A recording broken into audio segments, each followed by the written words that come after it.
Eh bien salut tout le monde, c'est AZK. Je me suis posé une question, c'est jusqu'à combien d'airdrops je peux farmer en une seule transaction et je pense avoir un record pour aujourd'hui. Alors peut-être que vous pouvez me prouver qu'on peut en faire autant ou plus avec d'autres protocoles, n'hésitez pas à me les mettre en commentaire. Mais là je vais vous montrer comment on peut potentiellement farmer 3 airdrops en une seule transaction. Alors, c'est assez fou.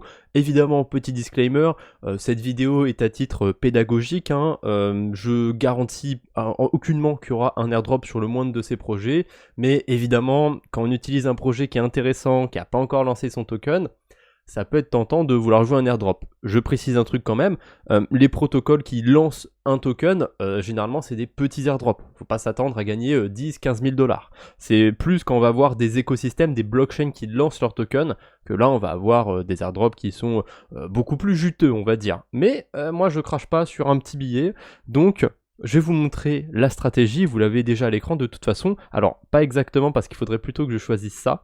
Donc la stratégie, ça consiste tout simplement à utiliser MinFinance, qui est un méta-agrégateur. Il va comparer plusieurs agrégateurs en même temps. Ensuite, quel agrégateur on doit choisir? On doit choisir Odos, parce que MinFinance, Odos, deux projets qui n'ont pas encore de token. Et vers quoi, qu'est-ce qu'on doit utiliser? Eh ben, on doit swapper des cryptos vers un des tokens de Overnight Finance. Donc c'est un protocole qui n'a pas encore de token et qui vous fait en fait des stablecoins qui génèrent des intérêts. Vous avez juste à en détenir dans votre portefeuille et ils vont générer des intérêts comme ça. Alors si on regarde depuis toujours, la plupart ils sont au-dessus de 10%, mais quand on prend des timeframes plus courtes, généralement là ces derniers jours on est plus descendu autour de 6 à 8% sur le mois. Donc bon, c'est un peu moins intéressant qu'il y a quelques mois ou quelques semaines, mais ça reste plutôt compétitif, je pense, par rapport à certains protocoles. En tout cas, ça peut être intéressant d'en avoir un petit peu pour tenter un potentiel airdrop, mais bon, voilà, on tente un potentiel.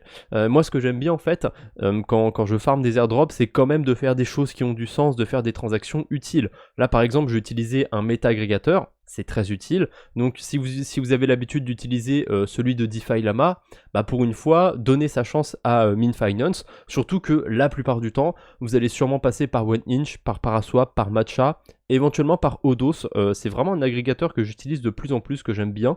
Je suis même allé plusieurs fois directement sur le site d'Odos. Peut-être que si vous utilisez Odos via un autre protocole, vous n'allez pas être éligible. On sait jamais. En tout cas, il y a vraiment une grosse synergie aujourd'hui dans ce que je vous propose parce que MinFinance, il prend en compte Odos, et si on va sur Overnight et qu'on veut détenir, enfin acheter entre guillemets du USD+, du DAI, etc., on peut en minter, mais on peut aussi directement en swap depuis n'importe quelle crypto, et il y a écrit en dessous Powered by Odos. Donc il y a une grosse synergie aujourd'hui. Et allez, je vais faire cette transaction. J'ai un peu de stablecoin qui m'intéresse plus trop dans mon portefeuille, le HEI. Alors c'est bien, hein, il est toujours à 1$, mais j'ai envie de changer. On va passer sur l'USDT+. Hein. C'est le wallet que j'utilise pour vraiment faire les tests un petit peu sur la DeFi, sur les vidéos. Donc je m'en fiche d'échanger 20$, oui je vais sûrement me faire bouffer par les frais, mais c'est pas très grave, c'est à but pédagogique comme je dis. Donc là j'approuve le HEI et je vais pouvoir l'échanger contre de l'USDT+, qui va en plus de ça me générer des intérêts, donc c'est pas mal, confirmé. Et voilà, là potentiellement j'ai farmé 3 airdrops en une seule transaction. Alors je rajoute quand même quelques trucs aussi, c'est pas en faisant un petit swap de 20$ que vous pouvez parfois être éligible à un airdrop. Dans le passé, on a Uniswap qui avait airdroppé le moindre utilisateur qui avait échangé le moindre centime sur le protocole. Là, depuis, ça a évolué. On se rend compte qu'il y a des gens qui farment les airdrops, etc. Et du coup, les protocoles qui comptent lancer un token, ils font en sorte que ce soit pas aussi facile que ça de toucher des jetons. Donc, moi, je vous conseille d'utiliser de temps en temps MinFinance. On peut aussi faire du DCA dessus. J'en avais fait une vidéo sur ma chaîne principale.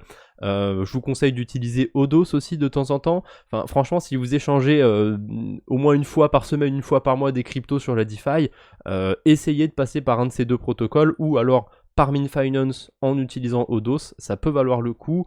Et si vous avez pas mal de stablecoins, vous pouvez peut-être en allouer une petite partie à overnight, je dirais pas plus de 5% de vos stablecoins, comme ça vous êtes sûr de ne pas avoir une grosse part de risque, même si en fait j'aime bien overnight parce que c'est transparent, on voit le collatéral, on voit comment les stratégies fonctionnent, donc moi j'aurais tendance à même vous dire de mettre d'aller jusqu'à 10% de votre portefeuille, que ce serait pas trop risqué de s'exposer à ce point à overnight. Après ça c'est mon avis, c'est mes biais. Si pour vous mettre 1% c'est déjà trop, ou vous pouvez aller jusqu'à 50%, c'est vous qui voulez en fait, c'est vous qui décidez de votre curseur de risque sur la DeFi.